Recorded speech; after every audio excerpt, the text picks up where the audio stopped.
welcome back students. Let's move ahead. So in the last video we talked about electrochemical series. हमने देखा कि इस series में जितने भी एलिमेंट्स हैं उनको based on their standard reduction potential arrange किया गया। इसमें जो ऊपर सबसे ऊपर होता है वो ज़्यादा एक्टिव होता है अपने नीचे वाले से।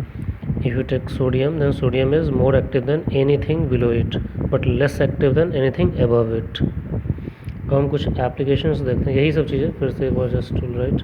हाँ, एक चीज़ और मैंने बताया था कि ज़्यादा नेगेटिव का मतलब है वो ज़्यादा रिएक्टिव है, वो तो सही वही चीज़ है। और फिर मैंने बताया कि जो नेगेटिव जो एलिमेंट नेगेटिव पोटेंशियल रखता है वो एनोड की तरह काम करता है और जो पॉजिटिव रखता है वो इलेक्ट्रोड की तरह काम करता है। ठीक है, थोड़ा सा देख लेते हैं एप्लीकेशंस ऑफ इलेक्ट्रोकेमिकल से। सेम चीज़ है, थोड़ा सा अलग अलग एक साथ लिख देंगे। एप्लीकेशंस,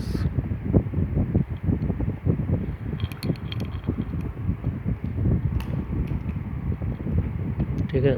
तो पहला is the reactivity of metals. Reactivity of metals, तो जैसे नीचे की तरफ आते हैं रिएक्टिविटी डिक्रीज़ करती है। Going down reactivity decreases, reactivity decreases. क्यों? ऑक्सीडेशन की कैपेसिटी डिक्रीज होती है। ऑक्सीडेशन मतलब एबिलिटी टू लूज इलेक्ट्रॉन्स। ठीक है,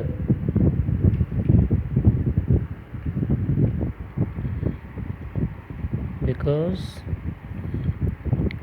tendency to lose electrons decreases। देखा हमने है क्यों सेंस बनता है मेटल से ये ज़्यादा, तो ये इलेक्ट्रॉन्स क्या करते हैं, लूज़ करते हैं। हमने पता है ना, एल्कली मेटल से अल्कलाइन मेटल से मेटल्स होते हैं, तो ये लूज़ करते हैं इलेक्ट्रॉन्स, और जितना ज़्यादा लूज़ करते हैं उतना ही ज़्यादा एक्टिव होते हैं। तो नीचे जब आओगे तो ये टेंडेंसी कम होती है। ठीक है, उसके बाद feasibility of a redox reaction. एक रिडॉक्स रिएक्शन हो पाएगा या नहीं हो पाएगा। ठीक है, feasibility of a redox reaction, इसका मतलब समझिए। फिजिबिलिटी ऑफ रिडॉक्स, इसका मतलब है कि कोई रिएक्शन रिडॉक्स रिएक्शन वो हो पाएगा या नहीं। फिजिबिलिटी का मतलब क्या होता है, हो पाना या नहीं। तो इससे पता लगता है कैसे। और रिडॉक्स रिएक्शन is feasible, ठीक है, when the substance with higher reduction potential with higher reduction potential gets reduced and one with lower reduction potential gets oxidized and one with lower reduction potential gets oxidised. ये भी सही है, जिसका जितना ज़्यादा कम होगा रिडक्शन पोटेंशियल वो ऑक्सीडाइज ही होता है। जैसे देखो इसका क्या है, ऑक्सीडेशन ज़्यादा होता है, इलेक्ट्रॉन्स को लूज़ करता है। क्यों? इसका रिडक्शन पोटेंशियल सबसे कम होता है। एग्जाम्पल जैसे सपोज करो एक रिएक्शन दे दूँ, मैं पूछूँ कि वो फिजिबल है या नहीं, हो पाएगा या नहीं। जैसे कि Fe2+ है प्लस Cu, इससे क्या हो गया, Cu+ बना, Cu2+ और Fe बना। अब इसमें देखो किसका ऑक्सीडेशन हो रहा है, Fe से 2+ से बन गया Fe, मतलब इसने इलेक्ट्रॉन को गेन किया है, मतलब क्या हुआ, ये रिडक्शन हुआ। ठीक है, Cu से क्या बन गया, Cu2+, मतलब ऑक्सीडेशन हुआ, लॉस ऑफ इलेक्ट्रॉन हुआ। ठीक है, तो हम बोल रहे हैं ये तभी हो पाएगा अगर जिसका ऑक्सीडेशन हुआ है उसका रिडक्शन पोटेंशियल कम हो और जिसका ये रिडक्शन हुआ उसका ज़्यादा हो। तो अगर आप देखोगे सीरीज़ को, Fe2+ से Fe होने का जो पोटेंशियल होता है वो होता है 0.44 और इसका Cu से Cu2+ होता है 0.22। 3 4। ठीक है, हम क्या बोल रहे हैं, ये फिजिबल तभी होता है जिसका रिडक्शन पोटेंशियल ज़्यादा हो, वो रिड्यूस हो। रिडक्शन पोटेंशियल दोनों में ज़्यादा किसका है, ये वाला है, लेकिन इसका हो क्या रहा है, ऑक्सीडेशन हो रहा है। जिसका ज़्यादा होता है उसका क्या होना चाहिए, रिडक्शन होना चाहिए। तो ये रिएक्शन फिजिबल नहीं है, this reaction is not feasible since इसका कॉपर का ज़्यादा है, किससे, इससे, but copper is getting oxidised. ज़्यादा हो है तो क्या होना चाहिए, रिडक्शन होना चाहिए, गेटिंग ऑक्सीडाइज्ड, लेकिन उसका हो रहा है ऑक्सीडेशन। तो इससे पता लग गया कि रिएक्शन हो नहीं पाएगा। ऐसे भी हमें पता है Fe जो होता है Cu को उसके सॉल्ट से रिप्लेस करता है, ना कि Cu Fe से रिप्लेस करता है। इलेक्ट्रोकेमिकल सीरीज में भी Fe ऊपर होता है Cu से, तो Cu कैसे इसको रिप्लेस कर सकता है, नहीं कर सकता है। ठीक है, next is displacement of metals from salt solution. Displacement of metals from salt solutions, यही चीज़ अपने सबसे ज़्यादा सीखा था क्लास 10 में। तो इसमें क्या होता है, जो ऊपर होता है सीरीज में वो नीचे वाले को रिप्लेस करता है। ठीक है, metal placed higher in series can replace any other metal below it from its salt solution। Example के लिए उसी तरीके से जैसे जिंक है, ये ऊपर होता है किससे, कॉपर सल्फेट से, तो जिंक इसको हटा देगा यहाँ से और खुद से साथ बना देगा प्लस Cu। उसी तरीके से Fe ऊपर होता है CuSO4 से, तो उसको हटा के खुद बना देगा FeSO4, और Cu को उसने हटा दिया क्योंकि Fe is placed higher than copper, zinc is placed higher than copper. ठीक है, now will see factors affecting electrode potential। factors affecting electrode potential and एक इक्वेशन होता है नर्न्स्ट इक्वेशन। ये सारे फैक्टर्स को इसी इक्वेशन से रिप्रेजेंट करते हैं। तो अब देखिए होता क्या है, फैक्टर्स जो होते हैं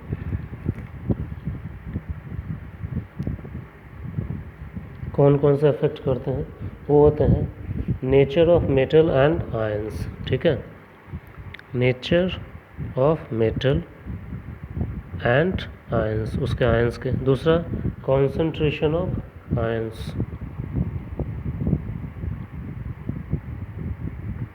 कॉन्सेंट्रेशन तो हम देख ही रहे हैं, डिप करते हैं कितने सॉल्यूशन में, वो डिपेंड कर रहा है। और तीसरा टेम्परेचर भी इफेक्ट करता है, करेगा ही।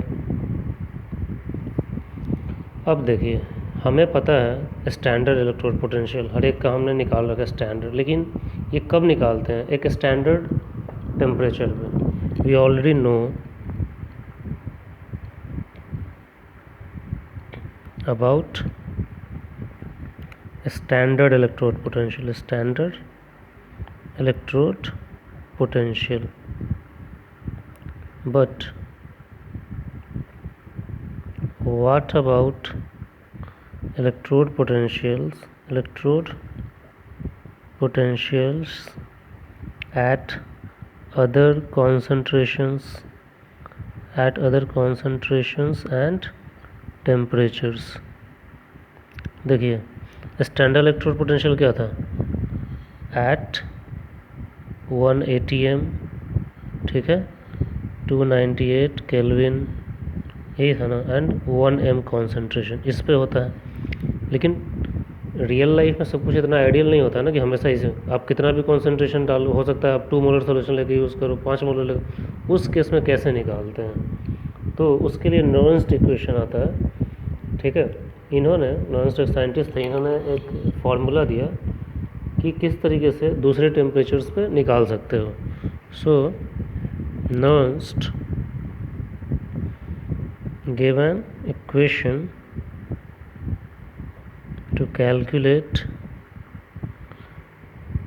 E, मतलब electrode potentials at other conditions. ठीक है, कैसे? E is equal to E not standard electrode potential minus gas constant into N F. ये सब मैं बताऊंगा ये सब क्या होते हैं। ठीक है, log E concentration of reduced state upon concentration of oxidized state। ठीक है, reduced state का मतलब क्या होगा? जो रिडक्शन हुआ, जो मिला जिसका रिडक्शन हुआ, और ऑक्सीडाइजेशन जिसका ऑक्सीडेशन हुआ। राइट, अब यहाँ पर देखिए क्या होता है। ई क्या होता है? E not standard electrode potential.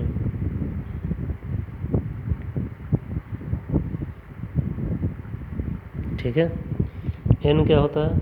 Number of moles of electrons gained. ठीक है, N is equal to number of moles of electrons. T is the temperature जिस पे करना है, T is the temperature of electrode.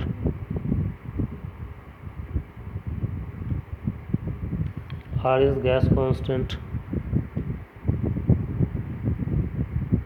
ये तो आप जानते हो 8.314 जूल पर केल्विन पर मोल।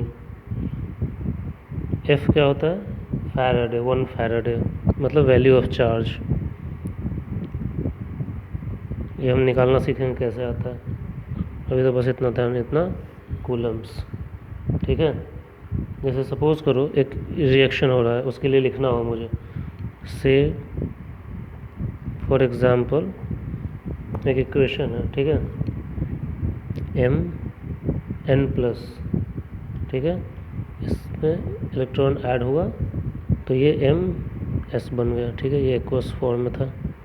अब इसके लिए मुझे लिखना हो इक्वेशन, सो स्टैंडर्ड नहीं, इलेक्ट्रोड पोटेंशियल। स्टैंडर्ड तो फिक्स ही रहता है। पोटेंशियल इज कैलकुलेटेड एज, कैसे लिखा इसको यूज़ करेंगे, E is equal to E naught. अच्छा, E किसका निकाल रहे हैं? इस चीज़ का। ठीक है, N+ से M जा रहा है, तो इस कंडीशन में उसका अपना इलेक्ट्रोड पोटेंशियल क्या होता है? स्टैंडर्ड वाला, वो तो सब इलेक्ट्रॉन का फिक्स होता है, माइनस RT/NF। ठीक है, log E क्या है? रिड्यूस्ड स्टेट और ऑक्सीडाइज्ड स्टेट। रिड्यूस्ड स्टेट इनमें से कौन है? ये वाला है, उसका कॉन्सेंट्रेशन M का डिवाइडेड बाई ऑक्सीडाइज्ड स्टेट, मतलब लॉस, इलेक्ट्रॉन लॉस वाला स्टेट। तो इस तरीके से अब सारी वैल्यूज़ दी रहेंगी, वो कैलकुलेट करेंगे हम। अच्छा, ये जो आप देख रहे हो ये किस फॉर्म में लिखा हुआ है? log E के फॉर्म में लिखा हुआ है। इसको हम log 10 में भी कन्वर्ट कर सकते हैं। log 10 में कन्वर्ट करते हैं तो क्या होता है? 2.303 से मल्टीप्लाई होता है कोई भी चीज़। ठीक है, तो we can write this as E of Mn+M is equal to E naught of Mn+ से M माइनस 2.303 RT/NF log 10 हो जाएगा। ठीक है, और ऊपर क्या होगा? रिड्यूस्ड स्टेट, उसका कॉन्सेंट्रेशन अपॉन ऑक्सीडाइज्ड स्टेट। ये क्यों लगा दिया मैंने? ठीक है, तो इस तरीके से निकाला जाता है। एक एग्जांपल से आपको ये समझा देता हूँ कैसे यूज़ करते हैं। ठीक है, छोटा सा एग्जांपल, कोई भी ऐसे सिंपल क्वेश्चंस आते हैं। Calculate the electrode potential, calculate the electrode potential for following at 298 kelvin. ठीक है, दिया हुआ है। This is a question I just downloaded from one website, this one। ठीक है, given इसका स्टैंडर्ड इलेक्ट्रोड पोटेंशियल दिया हुआ है E0 Fe2 प्लस Fe, ये तो आप इलेक्ट्रोकेमिकल सीरीज में भी देख सकते हो, 0.44 माइनस। ठीक है, अब आओ इसको करते हैं, इक्वेशन पुट करो, ये वाला किसका निकालना है, Fe2 प्लस से Fe का। ठीक है, तो इसका स्टैंडर्ड इलेक्ट्रोड पोटेंशियल चाहिए मुझे, दिया हुआ है वो minus 2.303 RT upon NF log reduced state upon oxidised state. Equation भी दिया हुआ है, सॉरी यहाँ पे क्या इक्वेशन हो रहा है, इक्वेशन के, चलो मैं लिख दे रहा हूँ, गिवन इक्वेशन, ऊपर क्वेश्चन में देना भूल गया मैं, Fe2 प्लस 0.1 मोलर कॉन्सेंट्रेशन है इसका, 2 इलेक्ट्रॉन गेन करता है and it gets converted to Fe solid state में। अब इसको लिखो फिर से, Fe2 प्लस Fe क्या हो जाएगा, स्टैंडर्ड इलेक्ट्रोड पोटेंशियल दिया हुआ है कितना, 0.44। ठीक है, यहाँ पे दिया हुआ है माइनस 2.303, R की वैल्यू 8.314, टेम्परेचर इज 298 केल्विन। ठीक है, N की वैल्यू चाहिए मुझे निकालना है, N क्या है, कितने इलेक्ट्रॉन का लॉस हो रहा है, 2 इलेक्ट्रॉन का, तो N इज 2। फैराडे की वैल्यू मैंने बताई थी 96500 log reduced upon oxide, reduced कौन सा है, ये वाला फॉर्म है, ऑक्सीडाइज्ड ये वाला फॉर्म है। यहाँ पे देखो रिड्यूस्ड फॉर्म किस में, सॉलिड स्टेट में, हमने पढ़ा है इक्विलिब्रियम वाले चैप्टर में, सॉलिड वाले स्टेट का कॉन्सेंट्रेशन इग्नोर करते हैं, उसको 1 माना जाता है, तो चलो ये 1 ले लेंगे, और इसका दिया हुआ 0.1 ऑक्सीडाइज्ड वाले का हो गया। ठीक है, तो ये कितना आ जाएगा, अच्छा इसका एक माइनस भी था ना, माइनस 0.44। इन सारी चीज़ों को जब आप मल्टीप्लाई करोगे तो दैट गिव्स यू 0.059, इतना चीज़ एंड इतना फिक्स वैल्यू आ जाती है, क्योंकि 298 केल्विन पे हम कर रहे हैं। ठीक है, डिवाइडेड बाई N, इसको अलग रखा है हमने, 2 लॉग कितना हो जाएगा 1/0.1, तो इसको हटाओगे तो ऊपर 10 हो जाएगा, तो 10 हमने सीधे लिख दिया, माइनस 0.44 माइनस 0.059/2, लॉग 10 की वैल्यू कितनी होती है, 1 होती है, तो कितना आएगा, माइनस 0.44 माइनस डिवाइड बाई 2 मतलब हाफ हो जाएगा, तो कितना होगा 0.0522 जा 4, 2 9 जा 8, 295 होगा।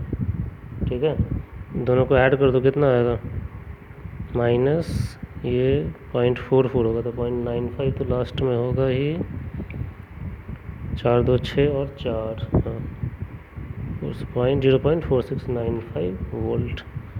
तो इस तरीके से ये चीज़ की जाती है। So let me close this, I hope you understood this calculation. ये सिंपल कैलकुलेशन है, कुछ नहीं, बस फॉर्मूला पे आपको सारी चीज़ें फिट कर देनी है, ऐसा ही सिंपल क्वेश्चंस आता है। Let me close this video and the next video will continue with the non equation, इसमें बहुत सारी चीज़ें आएंगी।